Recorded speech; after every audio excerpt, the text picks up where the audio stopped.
Hello दोस्तों, स्वागत है आपके अपने चैनल जेम स्टडिंग पर। आज की इस वीडियो में हम बात करेंगे BA programme 6 semester discipline history issues in 20th century world history part 2 के इम्पोर्टेंट क्वेश्चन। शीत युद्ध क्या है, शीत युद्ध के बाद दुनिया कैसे विभाजित हुई, वियतनाम या कोरिया के संदर्भ में इसकी चर्चा करें।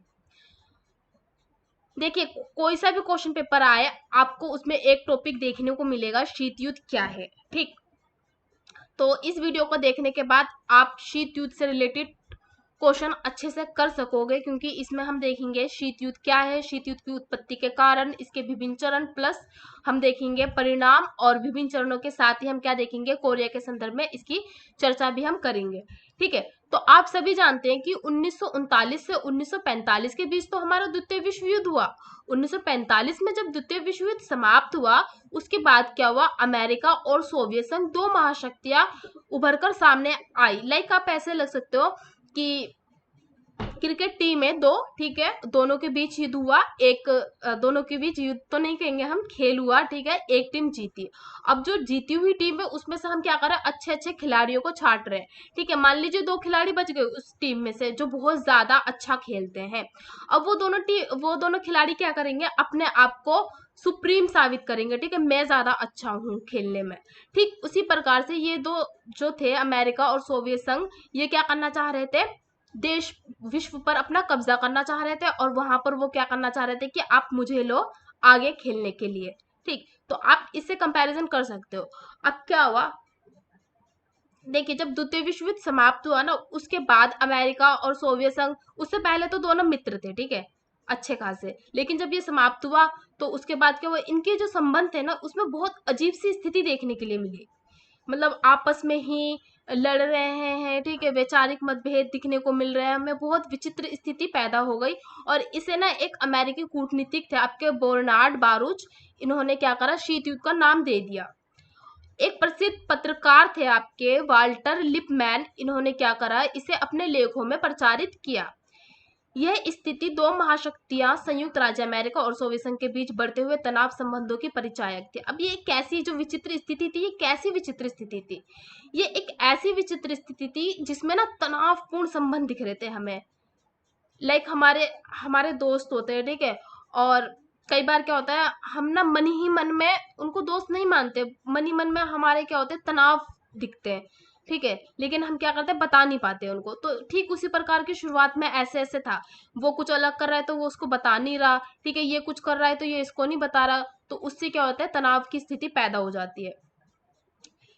क्योंकि इसका आरंभ यूरोप में हुआ था, ठीक है, क्योंकि द्वितीय विश्व युद्ध जो था वो यूरोप में हुआ था, जहां पूर्वी यूरोप के देश सोवियत संघ के घेरे में आते थे। ठीक, जो पूर्वी यूरोप था आपका, वो किस में आता था, सोवियत संघ में आता था। और बढ़ते हुए साम्यवादी प्रभाव को रोकने के लिए पश्चिमी यूरोप क्या करे, अमेरिका के शिविर में चले गए, ठीक है, या फिर अमेरिका के घेरे में चले गए, जिससे इसे पूर्व बनाम पश्चिम का संघर्ष भी कहा गया। अब क्या बोला गया कि देखिए, दो थे, एक पूर्वी था, ठीक है, और एक पश्चिमी था। जो पूर्व के थे वो तो सोवियत संघ में आ गए, ठीक, और जो पश्चिम के थे वो आपके कहाँ गए, अमेरिका में आ गए। इसीलिए इसको क्या बोला गया, पूर्व बनाम पश्चिम का संघर्ष भी कहा गया। दोनों महाशक्तियों के कटुतापूर्ण संबंधों ने संपूर्ण विश्व को दो विरोधी गुटों में बांट दिया। अब इनके संबंध इतने ज्यादा बिगड़ गए कि एक तो आपका पश्चिमी हो गया और एक आपका पूर्वी हो गया। इस प्रकार क्या हुआ, आपके जो विश्व है वो दो गुट में बट गया। ठीक, दोनों गुट एक दूसरे को हर मोर्चे पर पराजित करने में संलग्न हो गए। अब जो दोनों गुट थे, अमेरिका और सोवियत संघ, ये ना ऐसा कोई मौका नहीं छोड़ते थे कि जिसमें एक दूसरे को नीचा ना दिखाया जाए, ठीक है, एक दूसरे को हराने की कोशिश ना की जाए। ठीक, पूरे विश्व में एक प्रकार का भय, अविश्वास और तनाव का वातावरण बन गया, जिससे विश्व में एक बार पुनः संघर्षपूर्ण स्थिति उत्पन्न हो गई। अब क्या बोले, देखिए, हमने फर्स्ट वर्ल्ड वॉर देखा, हमने सेकंड वर्ल्ड वॉर देखा। अब ना लोगों को ना ये लगने लगा कि इन दोनों के कारण कहीं ये ना हो कि तीसरा वर्ल्ड वॉर भी हो जाए। तो पूरे विश्व में क्या हुआ, एक बहुत ज्यादा संघर्षपूर्ण स्थिति देखने को मिली, और साथ ही साथ ना लोग डरने लगे, लोगों के मन में भय फैल गया, अविश्वास हो गया कि कहीं तीसरा वर्ल्ड वॉर ना हो जाए। ठीक, 1953 के बाद, देखिए यहाँ पर 1953 नहीं आएगा, 1962 आएगा, ठीक है। 1962 के बाद त्रासदी पूर्ण स्थिति में सुधार होना शुरू हुआ। कब? जब 1962 में आपका क्यूबा मिसाइल संकट समाप्त हुआ, ठीक है। उसके बाद क्या हुआ? कुछ स्थिति में सुधार दिखने लगे, दोनों महाशक्तियां एक दूसरे के निकट आने लगी, परस्पर वार्तालाप व सहयोग के लक्षण प्रकट होने लगे। अब क्या वो 1962 के बाद भाई क्यूबा मिसाइल संकट हमने देखा, संकट देखने के पश्चात दोनों को लगा कि भाई अगर यहाँ से बम छूटा तो ये भी छोड़ेगा, ठीक है। अमेरिका ने सोचा कि अगर मैं बम डाल देता हूँ तो रूस थोड़ी ना भाई पीछे रहेगा, वो भी छोड़ेगा, ठीक। तो अब क्या हुआ, दोनों ना एक दूसरे से बातचीत करने लगे, एक दूसरे के क्या करने लगे, सहयोग के लक्षण दिखने लगे, जिससे क्या हुआ, तनाव शैथिल्य, मतलब जो तनाव था ना वो रुक गया एक तरफ से। इसी को हम देतांत भी कहते हैं, ठीक है। क्या हुआ, तनाव रुकना प्रारंभ हो गया। विश्व बहुध्रुवीयता की ओर बढ़ने लगा। 1991 में सोवियत संघ का क्या हुआ, विघटन हो गया। विघटन के साथ ही शीत युद्ध का अंत भी हो गया। अब आपको शीत युद्ध आई थिंक समझ में आया होगा, और नहीं समझ में आया तो सीधा सा मैं कह दूं कि जो ये युद्ध था ये वैचारिक मतभेद का युद्ध था, इसमें कोई वास्तविक युद्ध नहीं हुआ। जैसा हमने फर्स्ट वर्ल्ड वॉर या सेकंड वर्ल्ड वॉर में देखा वैसा कोई युद्ध नहीं हुआ, युद्ध हुए बहुत छोटे पैमाने पर हुए, ठीक है। भयंकर युद्ध देखने को नहीं मिला। सीधा सीधा कहे तो ये एक ठंडा युद्ध था, जिसमें सिर्फ हम क्या कर रहे थे, एक दूसरे को हम नहीं, सोवियत संघ और अमेरिका क्या कर रहे थे, एक दूसरे को नीचा दिखाने की कोशिश कर रहे थे, अपने आप को क्या कर रहे थे, ताकतवर साबित करने की कोशिश कर रहे थे, और दोनों ही पूरे विश्व पर अपना कब्जा करना चाहते थे, लेकिन शांतिपूर्ण ढंग से, ठीक है। क्योंकि हमने इसमें कोई वर्ल्ड वॉर नहीं देखा, ठीक। बस बातों के द्वारा, अपने विचारों के द्वारा, और क्या कर रहे थे, जो छोटे छोटे देश थे उनको अपने साथ मिलने के लिए बोल रहे थे। तो इन्हीं सब माध्यमों के द्वारा हमने शीत युद्ध देखा, कोई बड़े पैमाने पर युद्ध नहीं हुआ, ठीक है। ये एक ठंडा युद्ध था। अब देखिए शीत युद्ध, जो इतिहासकार है, जो विद्वान इतिहासकार के, ठीक है, उन्होंने क्या बोला शीत युद्ध के बारे में। जैसे आपके जवाहरलाल नेहरू है, इन्होंने क्या कहा, शीत युद्ध पुरातन शक्ति संतुलन की अवधारणा का नया रूप है। यह दो विचारधाराओं का संघर्ष न होकर दो भीमाकार शक्तियों का आपसी संघर्ष है, ठीक। जॉन फोस्टर हुलेस ने क्या कहा, शीत युद्ध नैतिक दृष्टि से धर्म युद्ध था, अच्छाइयों के लिए बुराइयों के विरुद्ध, सत्य के लिए असत्य के विरुद्ध, और धर्मपरायण लोगों के लिए नास्तिकों के विरुद्ध संघर्ष था। देखिए हम क्या कर सकते हैं, इनके ना स्टेटमेंट्स को बदल नहीं सकते, ठीक है। तो जो ऐसा लिखा है आपको वैसा ही लिखना पड़ेगा, ये एक दो याद कर लेना चल जाएगा। डॉक्टर MS राजन ने लिखा, शीत युद्ध शक्ति संघर्ष की राजनीति का मिलाजुला परिणाम है, कि राजनीति के अंदर ना हमें शक्ति चाहिए। दो विरोधी विचारधाराओं के संघर्ष का परिणाम है, कि एक की विचारधारा अलग है, दूसरे की विचारधारा अलग है, जिसका परिणाम क्या है, शीत युद्ध है। दो प्रकार की परस्पर विरोधी पद्धतियों का परिणाम है, एक के अलग प्रकार की परिस्थितियां, ठीक है, पद्धतियां हैं, दूसरे के अलग तरीके की पद्धतियां हैं। विरोधी चिंतन पद्धतियों और संघर्षपूर्ण राष्ट्रीय हितों की अभिव्यक्ति है, जिसका अनुपात समय और परिस्थितियों के अनुसार एक दूसरे के पूरक के रूप में बदलता रहा। लुई हाल्वो ने अपनी पुस्तक में लिखा, शीत युद्ध परमाणु युग में एक ऐसी तनावपूर्ण स्थिति है जो शस्त्र युद्ध से एकदम भिन्न है। अब क्या बोल रहे हैं कि ये जो युग था, ये कैसा युद्ध था, परमाणु युग था, ठीक है। तो ये जो शीत युद्ध है, ये परमाणु युग में भी एक ऐसा युद्ध है जिसमें हमने शस्त्रों का प्रयोग नहीं किया, किंतु उससे अधिक भयानक युद्ध था। क्यों? क्योंकि लोगों के मन में डर था कि कहीं युद्ध हो ना जाए। अब देखिए एक तो युद्ध हो रहा है, चलो हम देख रहे कि हाँ चलो युद्ध हो रहा है, मनना ही है, लेकिन एक आपको ये लगे कि अब ना मर जाए हम, अब ना युद्ध हो जाए, अब ना युद्ध हो जाए, तो उस टाइम क्या होता है, हम हर समय चिंता में रहते हैं, ठीक है। हमारा माइंड जो होता है ना, हर समय डर में डूबा हुआ रहता है। तो ये उससे भी भयानक था, बेशक से शस्त्र युद्ध नहीं था, लेकिन उससे भी भयानक था कि कब युद्ध ना हो जाए। ये एक ऐसा युद्ध था जिसमें अंतर्राष्ट्रीय समस्याओं का समाधान करने के स्थान पर उन्हें उलझा दिया। अब क्या बोल रहे हैं कि देखिए अंतर्राष्ट्रीय समस्या थी बहुत सारी, उनका समाधान करने की बजाय क्या कर रहे थे, ये उनको उलझा दे रहे थे।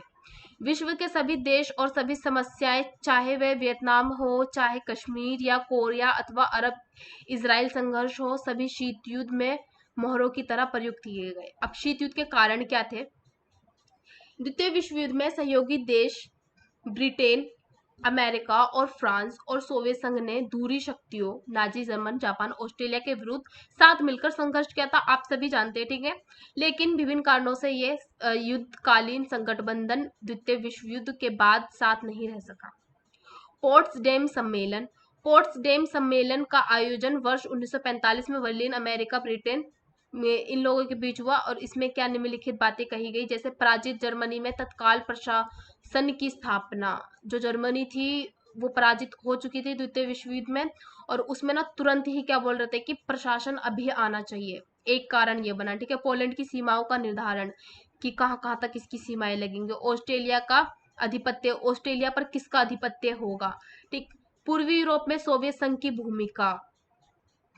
सोवियत संघ चाहता था कि पोलैंड के एक भाग को बफर जोन के रूप में बनाए रखा जाए, किंतु संयुक्त राज्य अमेरिका और ब्रिटेन इस मांग से सहमत नहीं थे।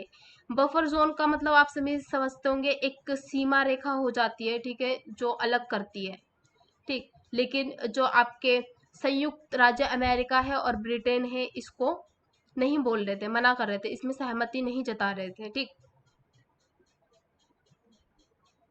इसके साथ ही अमेरिका ने सोवियत संघ को जापान पर गिराए गए परमाणु बम की सटीक प्रकृति के बारे में कोई सूचना नहीं दी थी। एक कारण देखो ये भी था शीत युद्ध का, कि जो अमेरिका था ना, उसने जो परमाणु बम गिराए थे जापान पर, हिरोशिमा और नागासाकी पर, उसके बारे में कोई सूचना ही नहीं दी थी। अब मान लीजिए आपका कोई मित्र है और आप कोई, हाँ टीम का ही ले लेते हैं हम, कि टीम में कोई खेल रहा है, ठीक है, और एक बता ही नहीं रहा कि हाँ मैं इस तरीके से दूसरे को हराऊंगा, तो फिर वो टीम होने का मतलब ही क्या है? आप व्यक्तिगत खेल लीजिए ना, या आप व्यक्तिगत युद्ध कर लीजिए, क्योंकि जब एक टीम होती है तो टीम में हर चीज मालूम होनी चाहिए हर किसी को, तभी हम उसको टीम कह सकते हैं, वरना टीम नहीं कहेंगे हम।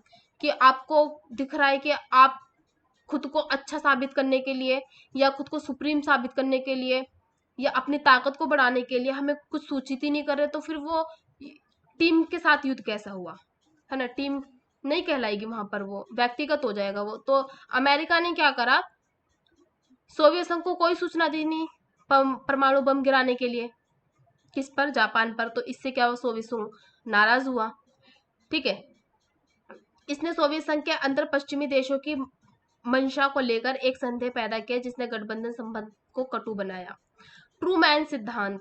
ट्रूमैन सिद्धांत की घोषणा 12 मार्च 1947 को अमेरिकी राष्ट्रपति हैरी रूस ट्रूमैन द्वारा की गई, ठीक। ट्रूमैन सिद्धांत सोवियत संघ के साम्यवादी प्रयासों पर नियंत्रण की एक अमेरिकी नीति थी, जिसमें दूसरे देशों को आर्थिक सहायता प्रदान करने जैसे विविध उपाय अपनाए गए।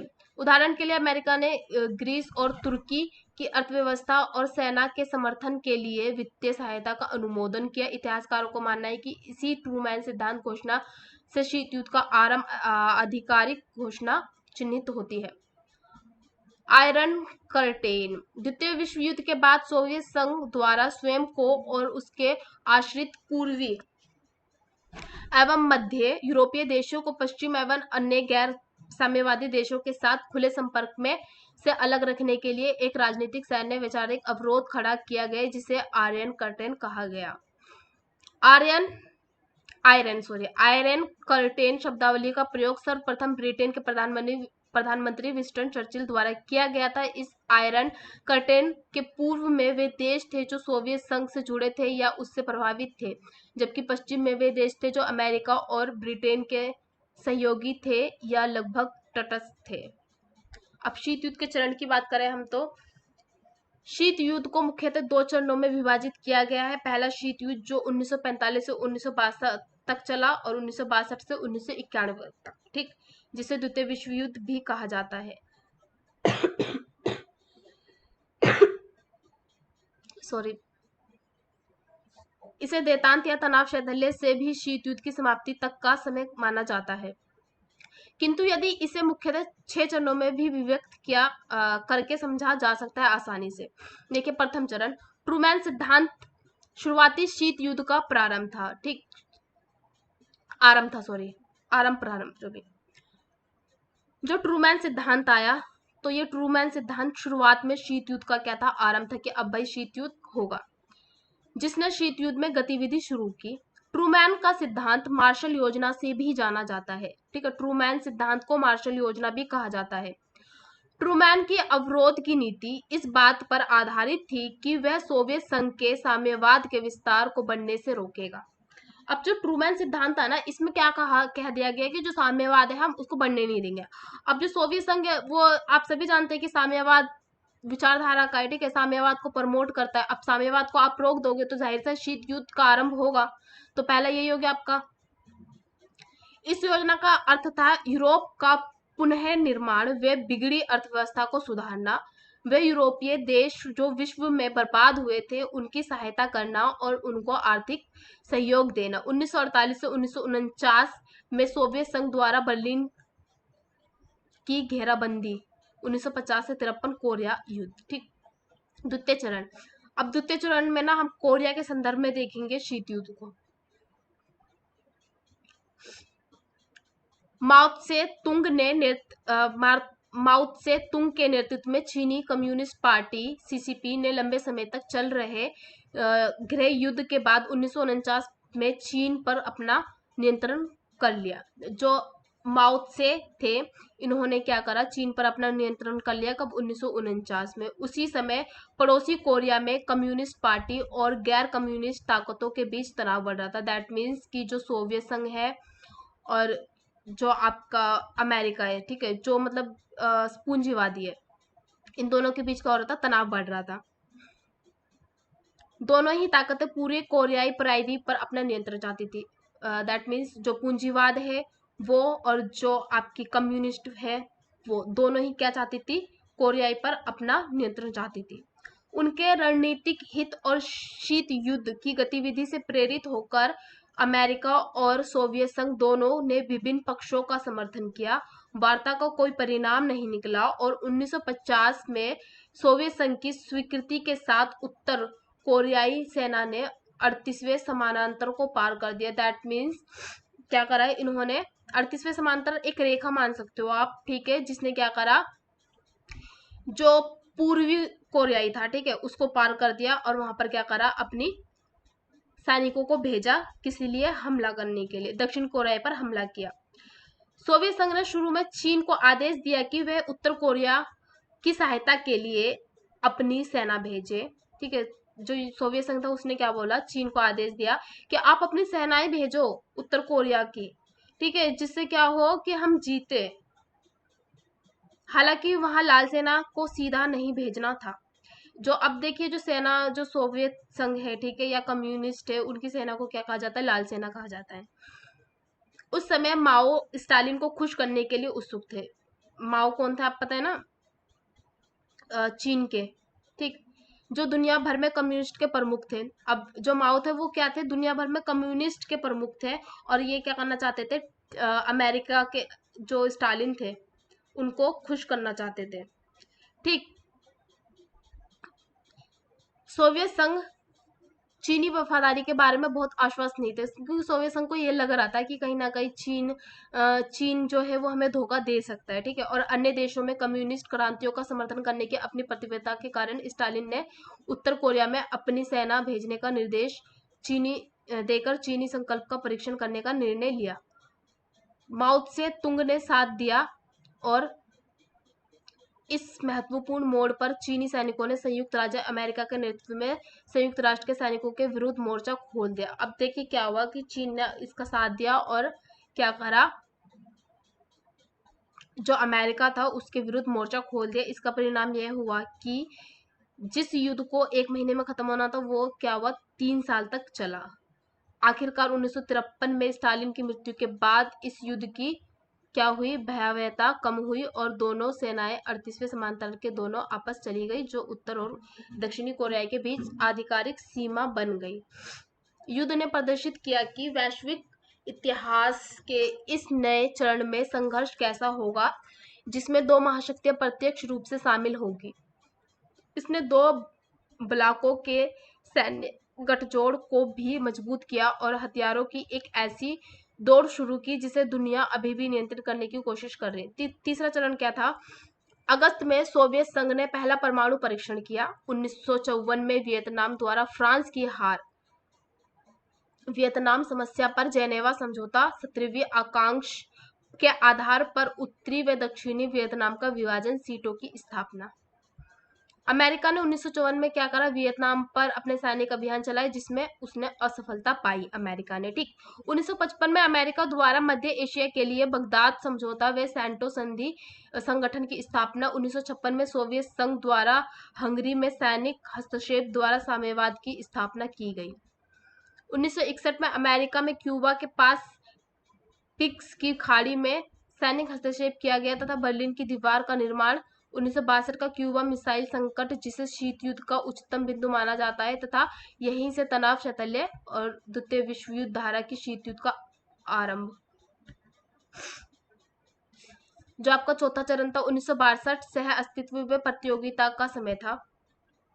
ठीक है, इस दौरान बहुत सारी प्रतियोगिताएं हो रही थी। 1963 में पीटीबीटी, ठीक है, पर्टियल टेस्ट बन ट्रेटी आई ने, जिसने वातावरण में परमाणु हथियारों के परीक्षण पर प्रतिबंध लगा दिया गया।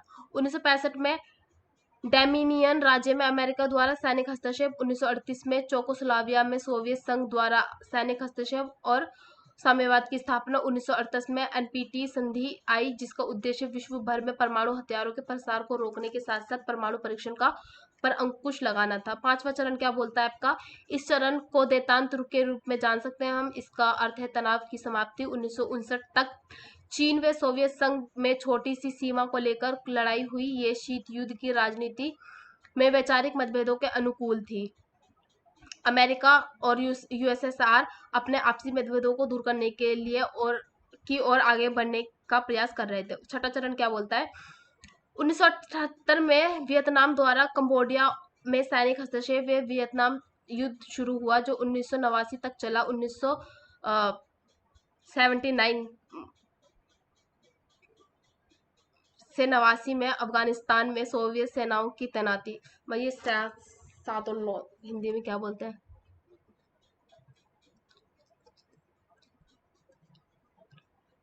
79 से 89 में अफगानिस्तान में सोवियत सेनाओं की तैनाती।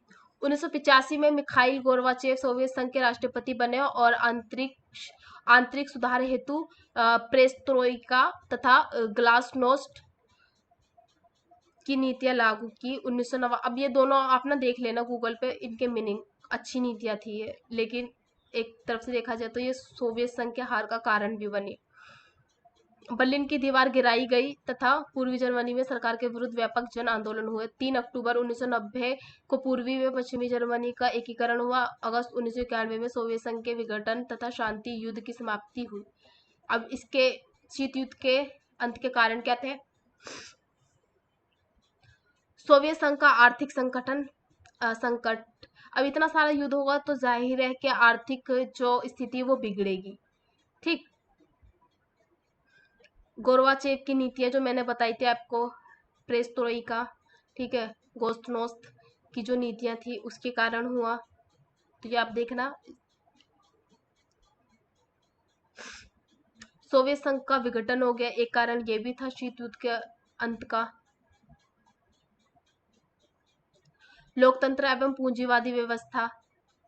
पूर्वी यूरोपीय देश जहां साम्यवादी सरकारें थी वहां 1989 के समय तक क्या हो गया? लोकतंत्र एवं बाजार व्यवस्था अपनाने लगे। क्यों अपनाने लगे? देखिए, भारत ने तो इसलिए अपनाया है क्योंकि उस टाइम भारत के पास कोई और रास्ता नहीं था, उसने इसीलिए पूंजीवादी व्यवस्था को अपनाया। ठीक। तो ये देख सकते हैं। अब सारांश क्या है? शीत युद्ध 20वीं सदी की सबसे महत्वपूर्ण घटनाओं में से एक रहा है। यूएसएसआर और सोवियत संघ, अमेरिका और सोवियत संघ के बीच एक गहन वैचारिक प्रतिद्वंद्विता का परिणाम था। 1945 में द्वितीय विश्व युद्ध के ठीक बाद शीत युद्ध शुरू हुआ। 1991 में सोवियत संघ का विघटन हुआ। दो महाशक्तियों ने अपने प्रतिद्वंद्विता के प्रभाव के प्रसार की जांच करते हुए अपना प्रभाव फैलाने का लक्ष्य रखा। शीत युद्ध ने दोनों महाशक्तियों पर द्वारा परमाणु और पारंपरिक हथियारों की होड़ शुरू की, विशेष रूप से क्यूबा मिसाइल संकट के दौरान। परिणाम युद्ध का वास्तविक खतरा बन गया था, यह सुनिश्चित करने के लिए कि उनकी विचारधारा के प्रति सहानुभूति रखने वाली सरकारें दुनिया के विभिन्न देशों में क्या थी। तो ये देख लेना आप। ठीक, एक्चुअली मेरा गला थोड़ा ठीक नहीं है, सर्दी लगी हुई है, इसलिए देख लेना, ठीक है। एक बार मैं वैसे दिखा देती हूँ, अगर आपको पढ़ना हो सिर्फ तो ऊपर से दिखा देती हूँ।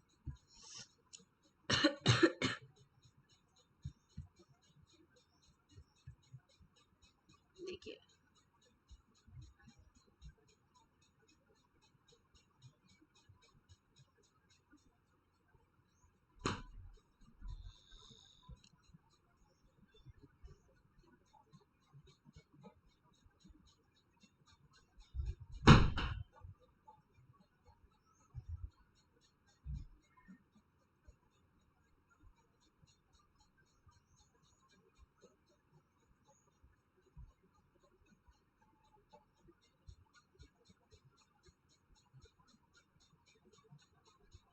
इसके परिणाम क्या लिख सकते हैं आप?